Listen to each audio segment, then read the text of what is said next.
मान लीजिए कि केतु आपके 7वें भाव में है, तो बहुत से ज्योतिष ग्रंथों में विवरण है कि अगर केतु 7वें भाव में है तो विवाह नहीं होगा, होगा तो उसमें जो हार्मोनी है वो, मतलब वैवाहिक जीवन में जो सुख है वो कम होगा, अच्छा नहीं मिलता है केतु अगर 7वें भाव में हो।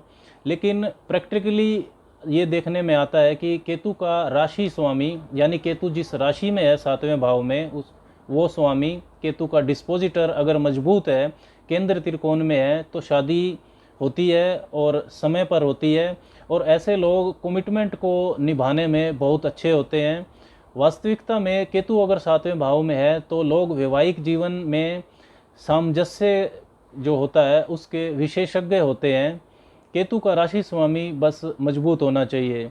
They have expertise in understanding of marriage harmony.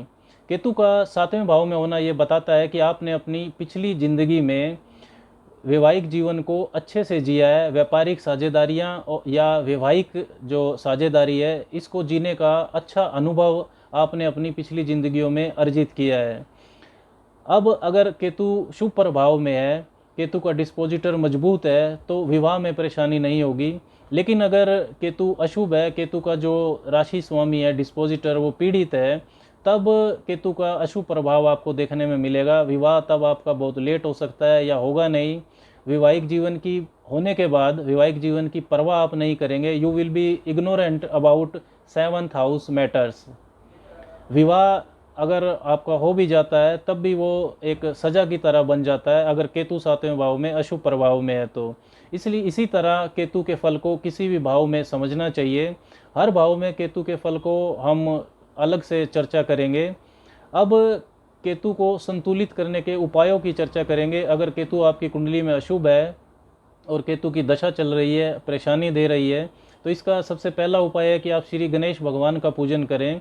Ketu एक ऐसा शरीर है जिसमें सिर नहीं है, मतलब जो बुद्धि है, भौतिक जीवन की जो बुद्धिमत्ता है, मेटेरियलिस्टिक इंटेलिजेंस, वो इसमें नहीं है। तो केतु जिस भाव में होता है उस भाव से जो संबंधित निर्णय हैं वो आप मूर्खतापूर्ण तरीके से ले सकते हैं।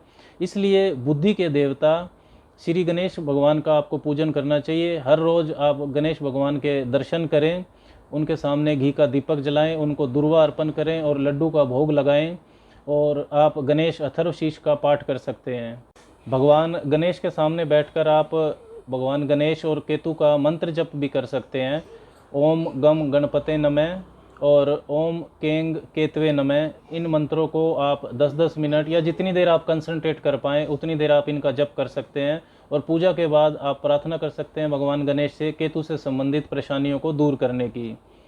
ये एक बहुत अच्छी रेमेडी है केतु के लिए, और इस रेमेडी को आप और भी तरीके से एक्सप्लोर कर सकते हैं। मान लीजिए केतु आपके पहले भाव में है और अशुभ प्रभाव दे रहा है, तो भगवान गणेश का एक छोटा लॉकेट आप गले में डाल सकते हैं, लेकिन उसको सात्विकता के साथ डालिएगा, टॉयलेट वगैरह में लेकर नहीं जाइएगा।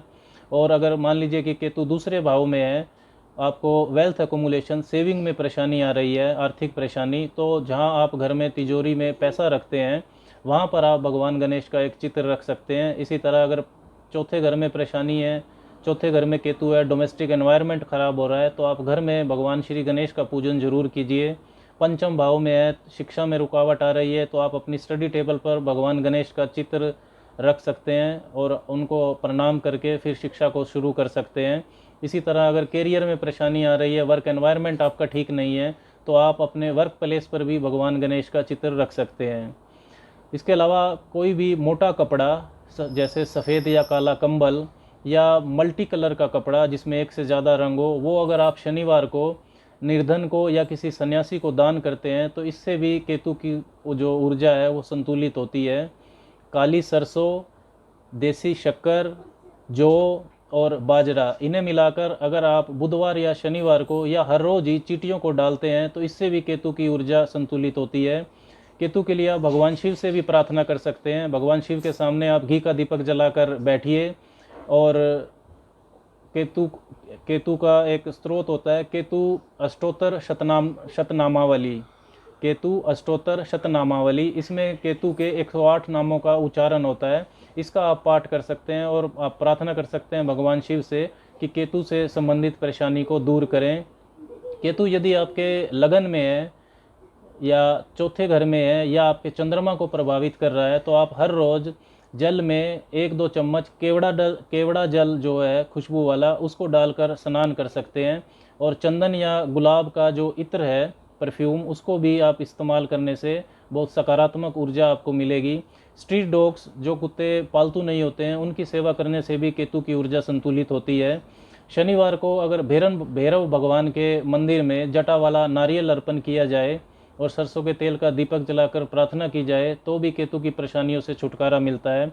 अगर केतु चौथे 8वें या 12वें भाव में है, या चौथे 8वें या 12वां जो जलीय राशियाँ होती है 4, 8, 12 उनमें है, तो आप सूर्यास्त के बाद शनिवार को लहसुन या प्याज, थोड़ा सा सिंबॉलिक रूप से थोड़ा लहसुन या प्याज बहते जल में आप प्रवाहित कर सकते हैं। गरीबों को, विशेषकर जो कुष्ठ रोगी होते हैं, लिप्रोसी के मरीज जो होते हैं, उनको अगर आप धन का या दवा का दान करते हैं तो ये भी बहुत शुभ रहता है।